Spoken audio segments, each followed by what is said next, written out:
Welcome, everyone. I am Antoine Wade, founder of Black Kite Inc., where we focus on preparing African Americans for management and leadership roles globally. We do this by training, coaching, and providing exposure to our young African Americans. Today, I got a special guest for you all. And this guest is going to be the first guest that we have on the podcast called On Their Journey, where we speak to African Americans who are in corporate America and are leaders in corporate America. Without further ado, let me introduce you to Mr. Nolan Cole. Nolan is a U.S. military veteran. He's a brother that I actually went to school with. He's an award-winning Scrum professional with a stellar career in Salesforce front-end development. And he's currently a cloud computing application developer working in Microsoft Azure. Nolan has worked for several Fortune 500 companies as well as some consulting companies. He's currently working for Capgemini. He's worked for the Bank of America. He's worked for First Data US in Atlanta, and he's based out of Atlanta. He's been a supply chain manager in the U.S. Army, and he has quite a bit of accomplishments. He's a Google Student Veteran Summit, and he's also have accomplishment with Career Builder. He's educated from two great schools, Georgia Tech with an MBA, as well as Morehouse with a Bachelor of Arts in History. Without further ado, Mr. Nolan Cole, welcome. How are you, brother? I'm great. How are you today, sir? I'm doing absolutely fantastic. So let's jump into this thing. I want to make sure that we keep this to about an hour, hour and a half for our viewers. Let's make this interactive. And what I would say is take us through what Nolan's journey is. Where is, in corporate America, where is your journey going to take you? Take us through your journey. Well, I've led several lives, essentially, right? From struggling to Army lieutenant to business school student to IT consultant. Yep. So kind of lived several lives into one. Where do I want it to end eventually? I think I'm on that path already. I want to become an example for those who are transitioning out the military. I myself was this at one time. In fact, it's ironic. I was at Fort Benning, Georgia last Sunday, in fact. And you see some of the soldiers and they're sort of robotic. And I get it. Trust me. Especially if it's training, you're programmed to be that way. And sort of, I won't necessarily say downtrodden, but aloof. Yep. and things of that nature. And so it becomes a stereotype. And I'm trying to break that mold and show that we can be just as gregarious and outgoing and as anybody else in society. So I'm trying to show that example that we can be that way. I'm trying to be in as many organizations as possible, show that we can be as outgoing and be in society as anybody else in society or as any group in society. Very well. Well said, brother. So tell the people what a CSM and a CSPO is, because you have a resume that is fully stacked. Like I mentioned, you have an MBA and you went to Morehouse, which is two fantastic universities. And you have a CSM certification as well as a CSPO certification. Tell our viewers what those are. For our viewers, especially for the ones that are younger, that are going to be entering the workforce or are already in the workforce but don't know what they are. Tell our viewers what that is, Nolan, CSM and as well as a CSPO. I want to take a step back because context is very, very important. Absolutely. And I don't want to lose anyone. And I know when I was reading about these things, I just don't want to throw stuff out there without giving proper context. Yeah. So, and especially in the realm of software, there's a methodology called Scrum, right? Yep. And then further Agile. And in terms of Agile, it's where, as opposed to just there's several older methodologies as well called waterfall. But the thing that the methodology of Agile as opposed to waterfall is you can adjust on the fly of Agile as opposed to waterfall. You take everything at one time. Whereas Agile, you take it in bite-sized chunks. You kind of adapt on the fly. I like to liken it as jazz music because there's sort of adaptability there. Very good. So in terms of Agile, you have what's called sprints. Okay. And in those sprints, you take it in even more bite-sized chunks of 2-week periods. And those 2-week periods, sprints, okay? So now we can start talking about those two positions that you talked about, CSM and CPSO, because the CSM is Certified Scrum Master, and the CPSO is Certified Product, the Certified Product Owner of in terms of Scrum. So a certified Scrum Master in that term in the sprint.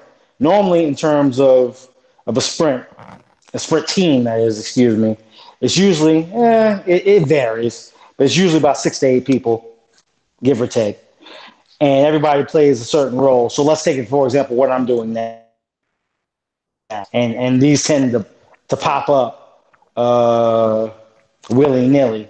Depending on what project that you're working on. Everybody plays a certain role. One could be a programmer or a coder, or one could be building architecture in Azure or AWS. But the Scrum Master makes sure that the team is okay and there's no implements in the way that's stopping the team from doing what they have to do, essentially. Got it. So you're a manager and a leader of a team of 6 using a dynamic method to handle business challenges, handle business. It's basically business processes and being dynamic with the execution of that versus it being somewhat of a model where it's very difficult to change, where you work from start to end and after you're done, then you deliver potentially product to your customer where potentially it could be wrong. So Agile seems to be more dynamic to where you probably are even introducing versions to either internal customers or external customers so that they have input. And if things aren't right, you can make the quick change. Does that kind of sum it up? Well, let me break down what a product owner is, and then vis-a-vis versus what a Scrum Master is. Hopefully that breaks it down even more. Okay. So a product owner, so there's what's called a product backlog, okay? And when you're in that sprint, you have to chart what you're doing, okay? And since Capgemini, for example, is a Microsoft shop, so we use what's called VSTS, which is just Visual Studios. Long story short, some use Jira, and you have to chart what you're doing, what all team members did for said sprint. Okay, and you chart down what you're doing. The product owner takes control of the backlog and charts what everybody did, what they did.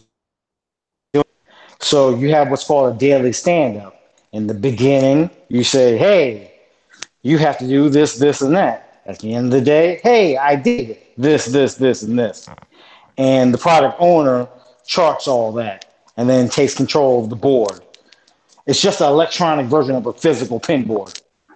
Moving around the parts saying, Charlie did this, Nolan did that, somebody else did that, yada, yada, yada. Okay. Yeah. And it's all internal. And so that way, Yeah, that way at the end of the day, then you can deliver that to the external partner. So you can say, hey, look, HP, we're not just twiddling our thumbs. Look at all this work we put in. Right. So these millions paying us, we're not just diddling around. That's very good. That's very good, Nolan. So tell me what led you to this career and the path you took to get to this career, and how did you end up being an expert in it? Well, I always wanted to break into IT, but I didn't know how. Our capstone in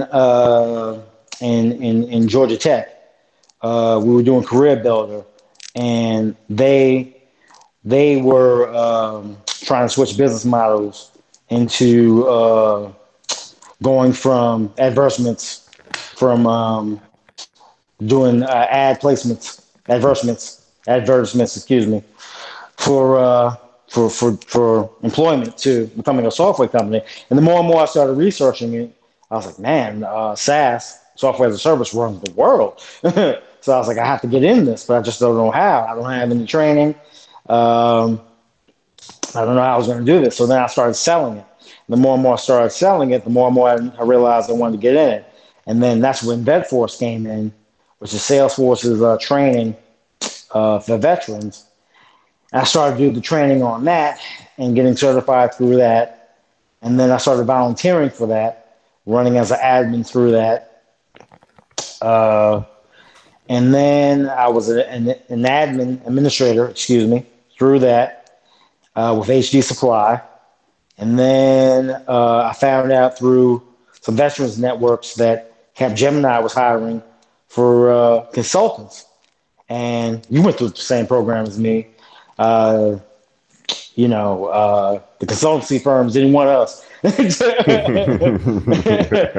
at our level. Yeah, we're at first I was going to kind of like blow it off, but I was like, you never know until you try. And it's funny, I've interviewed with Google, and Google was asking easier questions than Capgemini, but at the end of the day, it wasn't rocket science. It's just stuff you had to figure out. And within a week, they made an offer. I was like, really? All right. Wow. And then, I was hearing in the consultancy world about the people being Machiavellian and whatnot, furthest from the truth. Wow. At least in cloud computing and Azure, the coolest people you ever want to meet in terms of when they're helping you out. Just go into some of the practice rooms. Hey, I need to do this, this, and that. Oh, I know how to do that. Call me. Yeah. Especially when I didn't know what the hell I was doing. So furthest from the truth. No, that's funny. That's funny. So Nolan, for our viewers who don't know what or who Capgemini is, just give them a quick introduction to who Capgemini is. Capgemini is an IT consulting firm based out of Paris, France, but they have another branch in North America. So I don't want to besmirch Capgemini in any way, but you have what's called the Big Four, right? So it's Accenture, PwC, and PwC. Yes, thank you. And then you have like Capgemini. There's a bunch of them here. My mind is drawing a blank. But in that next realm, so to speak, Capgemini is leading the way. So those who are in the know, once you either mention or I hand people my card from Capgemini, or even in like finance or wherever the case might be, you bring up Capgemini, those in the know, Capgemini gets the utmost respect. Yeah. This is the point I'm trying to bring about. KPMG, that's the name I was trying to bring up.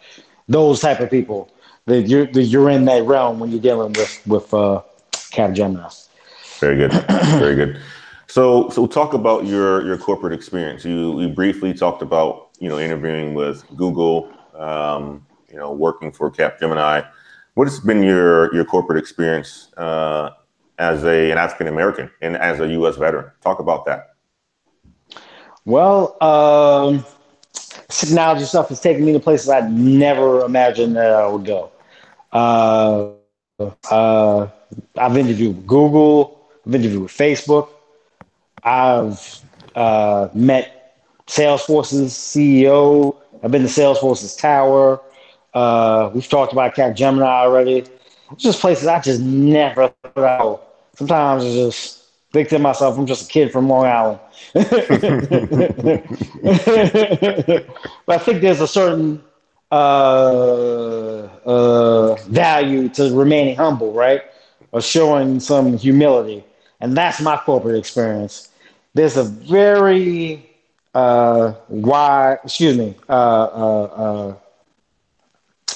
great synergy between business school and consulting. It's very, very similar. And it's a lot of beating your chest and wanting to be heard and arrogance and stuff like that. I think there's a lot to be said of showing humility, and I think that's starting to be rewarded now. Sometimes saying what you don't know, and more importantly, being a connector of people. Right?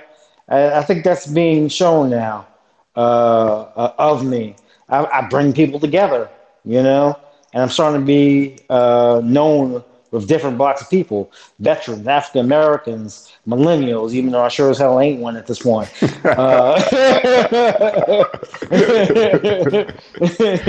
The cloud community, just different people. You have to get yourself out there and be known and be willing to help people when there's nothing involved, know? Right. So that's been my experience. So humility, being a connector of people, and just be willing to get out there and help people, man. Well, Nolan, you're a natural leader, and that's what I can say about a lot of veterans that I work with. They have an ability to connect people as well as to communicate. Those are some really strong skill sets that come from our military service here in the U.S. But you kind of talked about business school in one of your answers. So tell people why did you choose to get an MBA? To be honest with you, my life wasn't going very far. And I have to give Nick Cross credit for this, man. For those who don't know, Nick Cross was another graduate from our program. We were both working at a dead-end job at First Data. I love you, First Data, but the truth must be told. We both worked at a dead-end television guy from Morehouse. I went through our program, who's working at Bank of America now, and he was telling me about the program. And I shot my transcripts, and like the next day, they were like, "Yeah, let's interview." And I was like, "Oh, let's slow down a little bit. It's been 10 years." But Nick's an executive at B of A now, and mine was a little bit circuitous, but I'm at where I need to be now. And Georgia Tech was just another stepping stone into making that happen. And it's so much. I can't re-emphasize it enough. It's so much of good preparation for consulting. You can't. In fact, if you were to, and I tell this to new college hires all the time. Number one, they're the only ones that I'm above rank wise. But number two, I love their energy, especially when they come with the new technologies and whatnot. But if you were to come out as a fresh out of college, unless it's a really good MBA, there's no need of doing it. Consultancy is the MBA. Got it. That's how much it mirrors B school. Wow. So, but to double back on your question, it took my life in a whole different direction.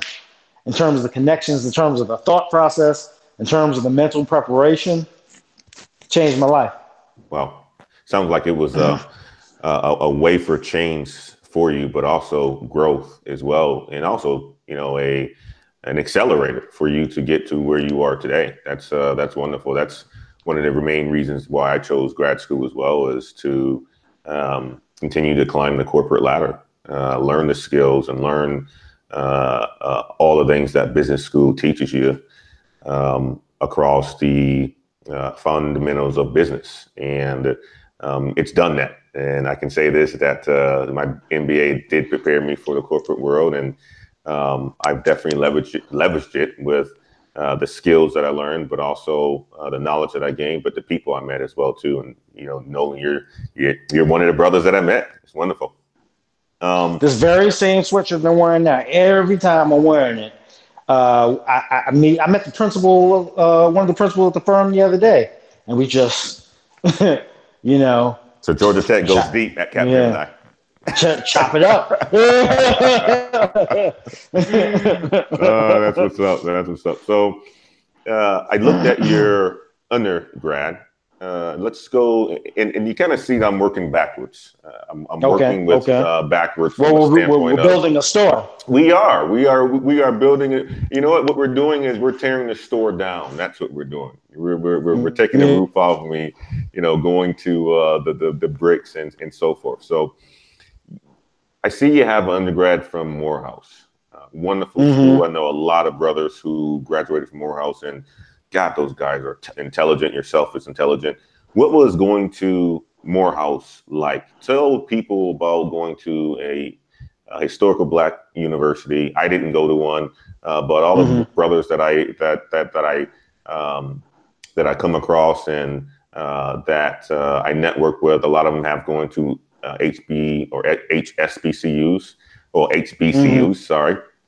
And the ones who come from Morehouse are a special breed. Tell us about what it was like going to Morehouse and your undergrad education at Morehouse. We're gonna get deep here. Yeah, because it was just the 15-year reunion this year, and I was there for homecoming.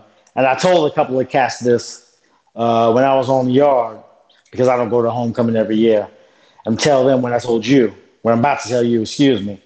At a time in my life, not necessarily that I was confused, because I went to school later than a lot of people because of the Army and stuff like that, because I graduated at 25. But at a time in my life where you're sort of, I guess misguided is a good word. You have society, almost everyone, Black and white, telling you, I don't know if this is a thing anymore, but back then it was, oh, you sound white. What? That's an interesting one. I can tell you that. That's an interesting one. That's an interesting response. Yeah. I don't even know how to respond to that, but I've heard it before a lot of times. You have this institution, this warm cocoon, not only where this is, but it's celebrated and expected. And you have Black men, the only institution, by the way, of Black men from around the world, where you have to bring it every single day. And mediocrity is not accepted and will not be accepted. And man, I kind of, when I was roaming around and I saw some of these guys, because they're all lawyers. I was a history major, as you brought up. And the only pathway to that is to be a lawyer. And this is the best preparation in the world in terms of the research and the writing and all that. I should have done it, but I'm glad I'm at where I'm at, but it is what it is. But it reminded me how passionate I was of history at one point. It doesn't pay very well, but it reminded me of how passionate I was at history at one point and how good I was. And then one day I'm going to have to write a book or something because I was really, really good at it. And that helped me out of tech. At one point, because you know me, I like to laugh a lot and play around, yada, yada, yada. But behind closed doors, I was reading like 500 pages a week. Yeah. with the exception of maybe Jason. I don't think there was anybody else preparing as hard as I was. But it's like the 48 laws of powers, right? work hard in private, but make it look easy in public. Preparation, man. That's what it is. It's the preparation. Yeah. But yeah, man, and just I hear all the time, you Morehouse guys are arrogant and yada yada yada. It's not arrogance, it's confidence. Because the lessons I got was from guys standing outside the classroom. And like I said, you just had to bring it. If you said something crazy, guys were going to check you. And there were what, 7 of us in the class of 120? Wow. You ever notice that? Yeah, it's true. That's not a lot.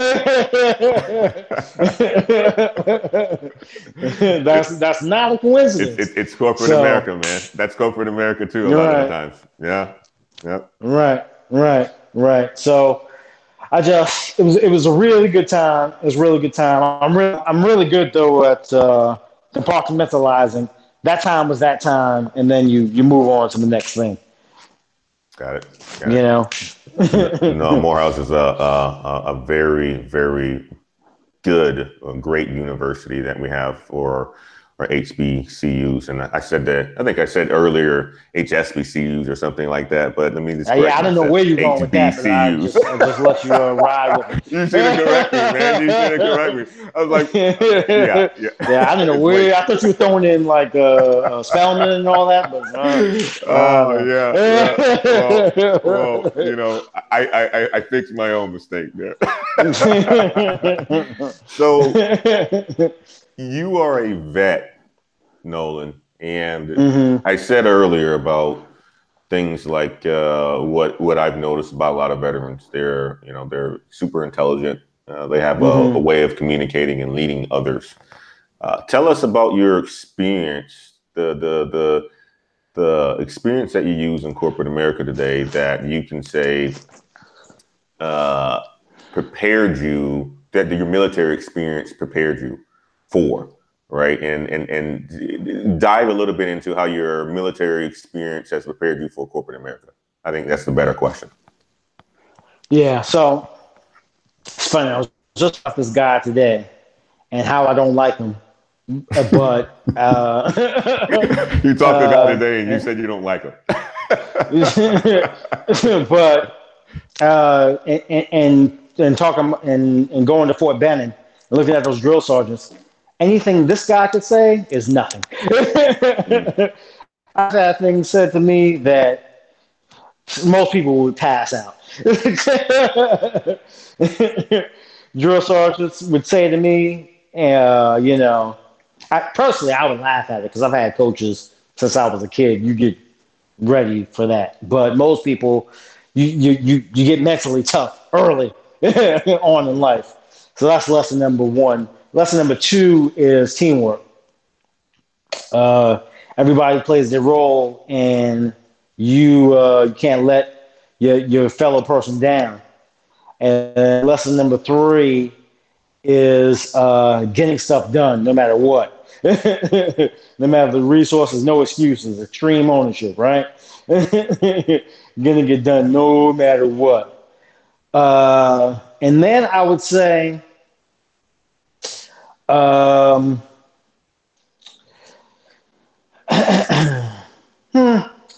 would say those are the top 3.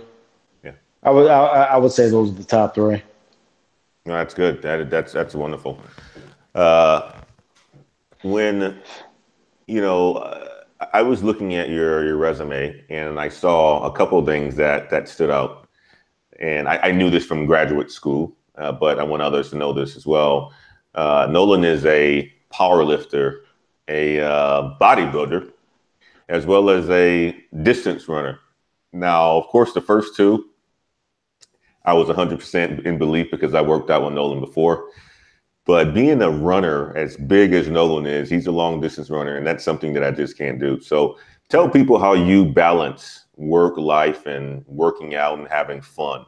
Go into how you balance that, because we're in corporate America. We work long hours. We have, we travel. We have families, girlfriends, and whatnot. Tell people how you balance work-life balance and working out and things like that.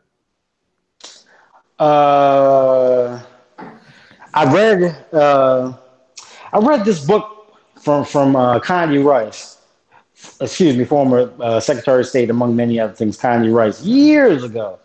And she was talking about waking up at like 5 in the morning, working out. I was like, man, she could do it. I could do it. Yeah. I was still in college at the time. And like I said, I was like, man, she could do it. I could do it. And so that was kind of like an inspiration. They were talking about her. I know she's on the board of trustees in Morehouse. They were talking about her possibly becoming president. But anyway, so that was an early inspiration on that. In other words, if you don't have time, make time. We were talking about 0500, 5 in the morning earlier. Yeah, I know plenty of bodybuilding cats who have families. So if they can do it, I can do it. It's just an hour in the day, right? Make time. I would say the distance running is kind of pressure. but as I say that, you remember I was telling you about that mental toughness. Yeah. So I ran a 5K just last week for disabled veterans, DAV, Disabled American Veterans, and my trainer put on the Google calendar or Google Drive to a 5K the very week before. I ran 2 miles, said, I'm not doing this. Forget this. I'm done. Week later, Virginia Highlands, of all places, Piedmont Park. People gave money, disabled vets on the line, the steep incline hills of it. I got it done. You got to do it, man. You got to do it. You do anything you set your mind to. So, which ties into your question. You balance things, you have to get it done, period. My trainer will tell you, we grew up together too, my trainer and I. But, we get in that gym, it's not time to play. Yeah, we can talk about sports a little bit and shoot the gibber for a hot second, but it's just that hour's not time to play. And I'll get on him sometimes. We're not in here to mess around. Yep. We got the 60 minutes. What's it going to be? Time to focus. Time to get focused. Right. And I've never been one to mess around when it's time to work. When it's really time to work. So that's all there is to that. Especially when there's a meet or a show or whatever it is. I don't do things for second place. Never been that way. So I was in sales for years. You know that. I'm competitive. No, so Nolan, how did you get into bodybuilding? Tell people a little bit about getting to bodybuilding, because I noticed in corporate America there's a lot of people who are fit. There's some people who are not so fit because there's excuses for them not to work out, right? It's long hours and things like that. Tell people about bodybuilding and how that's helped you. I got into bodybuilding initially, kind of got suckered into it, to be honest with you. I was what they call newbie gains, even though they weren't newbie because I've been lifting since I was 15. But I had dropped a bunch of weight years ago, and I was like, man, you have these natural genetics. You need to hit the stage. And I was like, man, I'm not wearing these posing trunks. I don't call them posing trunks, but I'm censoring it for your show. But I'm willing to try anything legal once. And those trophies in my mother's living room are testament to. If you put in the work, you can do anything. And the second part to your question, it's essentially, and part of extreme ownership is getting stuff done. And I've always been lucky to have friends who definitely keep me accountable. And if I tell them a weight that's unacceptable, like I had one friend, he was like, what are you doing, eating the women down there in the line?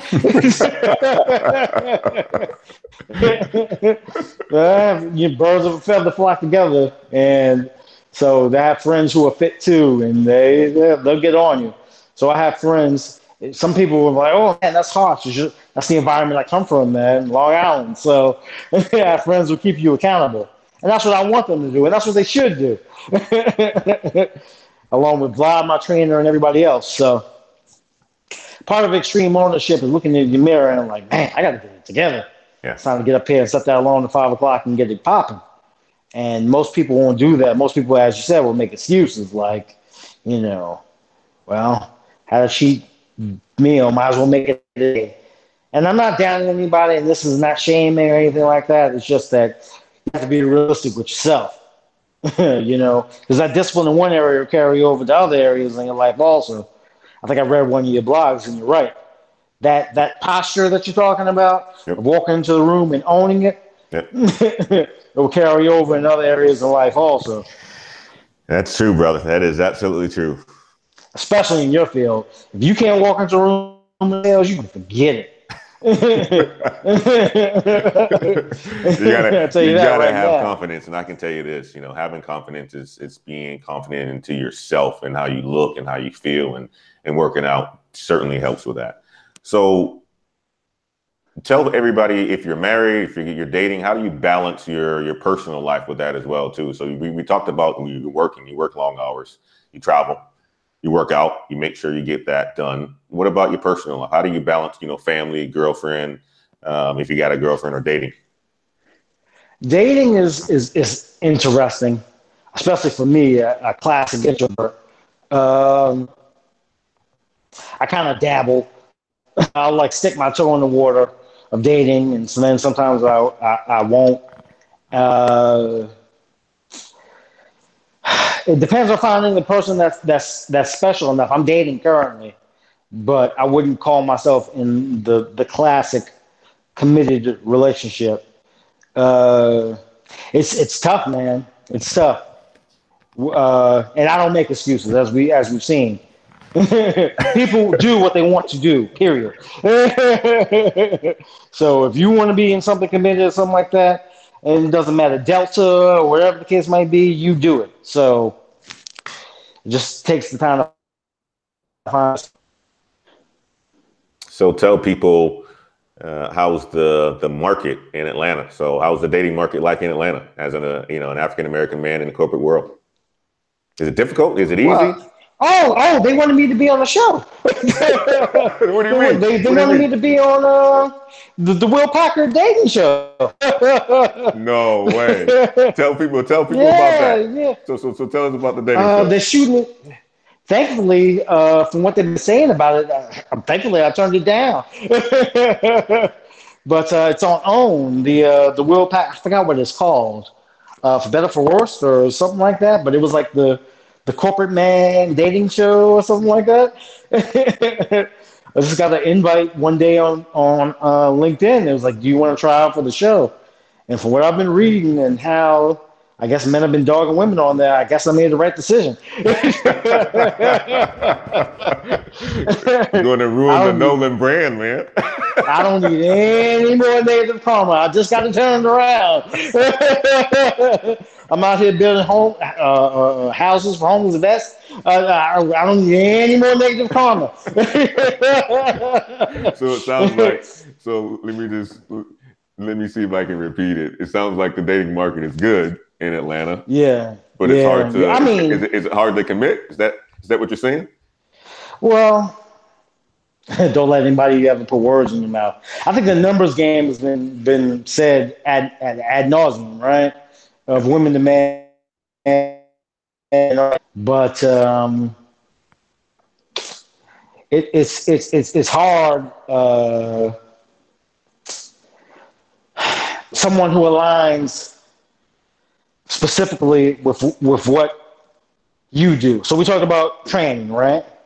So I don't think you want to find a woman bodybuilder, which I have, but someone who cares about it as much as you do. And then you want to ideally find someone who's on the same level as you. And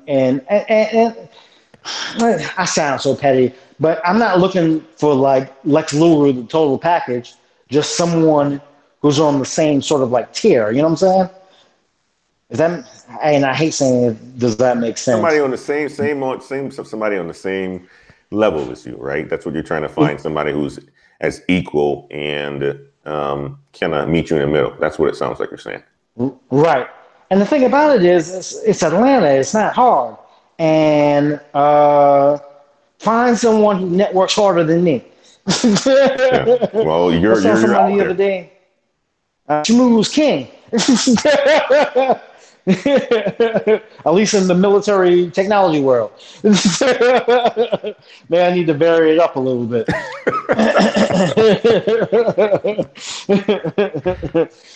Wow. And Atlanta is a diverse city too, right? So there's Right. people across, Thankfully.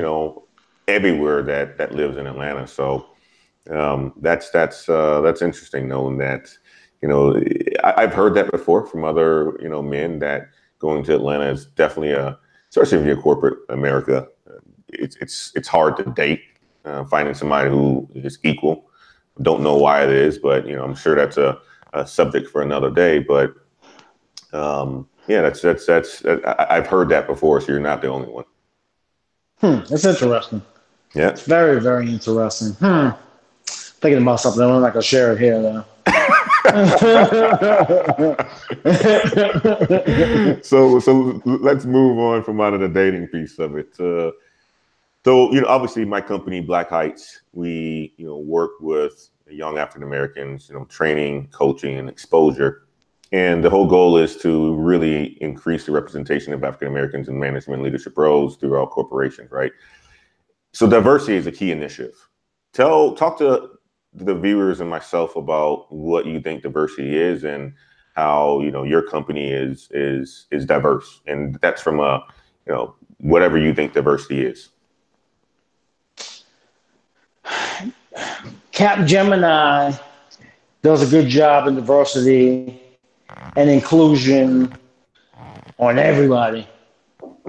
Room to improve, of course, but when I look at the groups, and when I say groups, I'm talking about, so let's say I'm the Atlanta lead, they call it Verge, but it's the Veterans Employee Resource Group, but there's the Asian group, millennial group, the gays and lesbian group. I know there's a couple that I'm forgetting because there's like 12 of them. Anyway, my point is they do a good job, and my hiring, I think, is more, says more than anything. They do more than just talk the talk and walk the walk. I said that, and I believe I said that in that message I sent to you. It was like 5 minutes before we came on, but they back up what they say. And there's more room for improvement across the board. And I think we need to do a better job in software. And let me say this also. Part of extreme ownership, and you're on the right track with your blogs, is more than us complaining and moaning, is what can we do about it ourselves to take ownership of it, to change it. Yep. No, that's a wonderful answer. That is absolutely a stunning answer.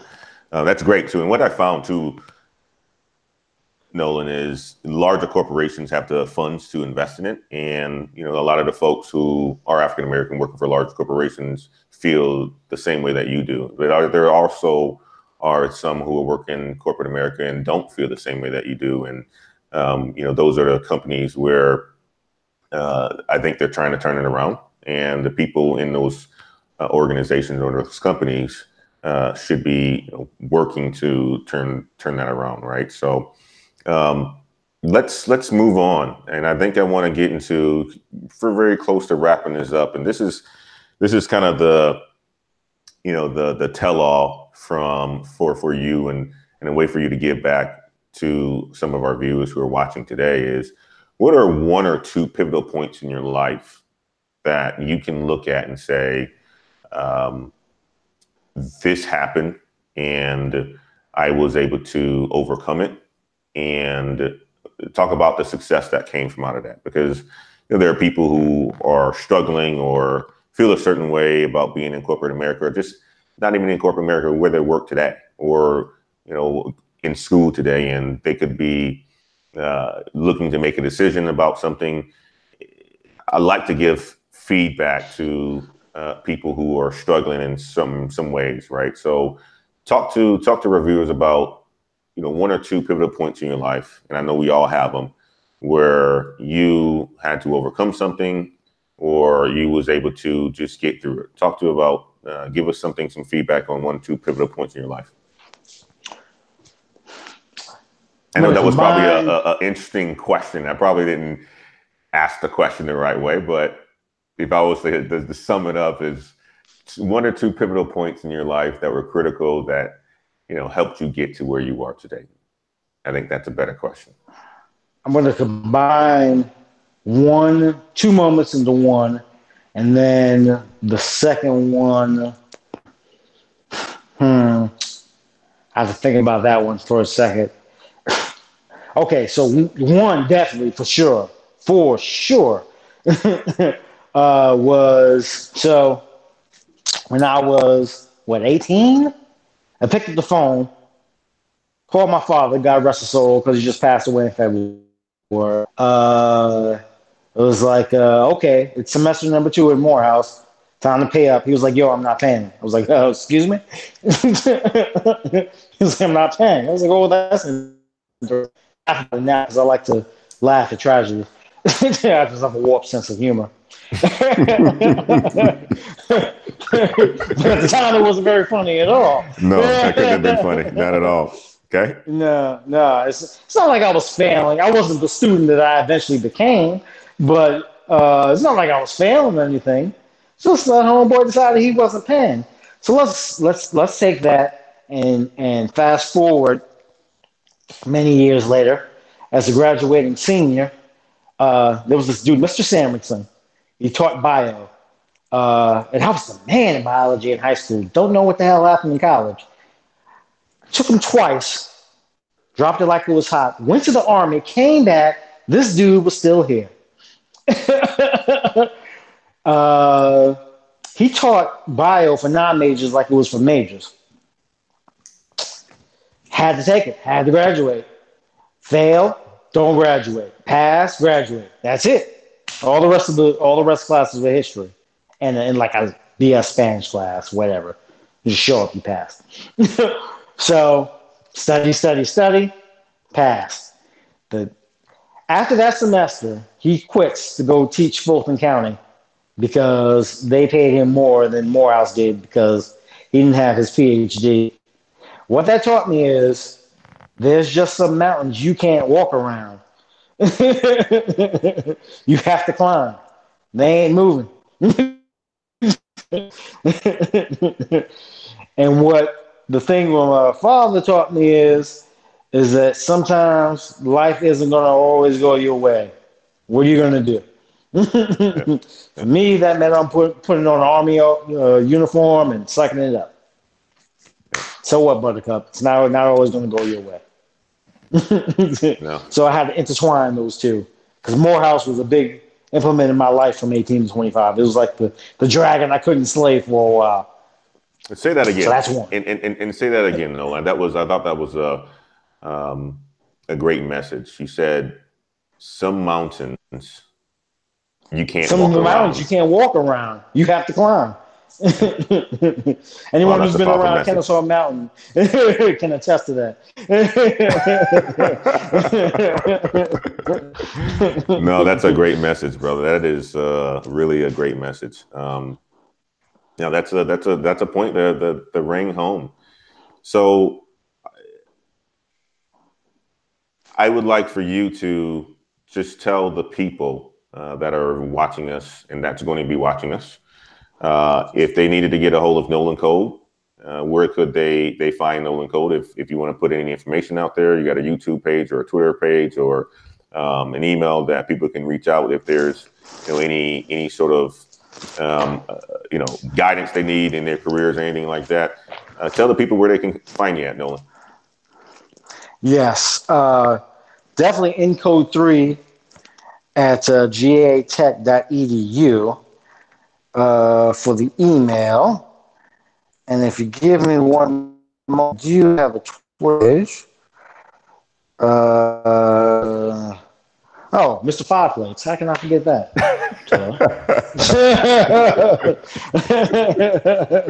How can I forget that? Mr. Five Plates at gmail.com. Yeah. That's wonderful. Well, Nolan, I really appreciate you being the first person to Black I.T and On Their Journey podcast. Thank you so much. And to our viewers, we're going to have another one of these within another week, and look forward to it. If there's any questions that you have for me, you can find me at antoine.wade@blkheights.com. And I hope you guys learned something from this podcast. Nolan, I really appreciate it. Thank you so much, sir. And we'll talk again soon. Thank you all. No problem.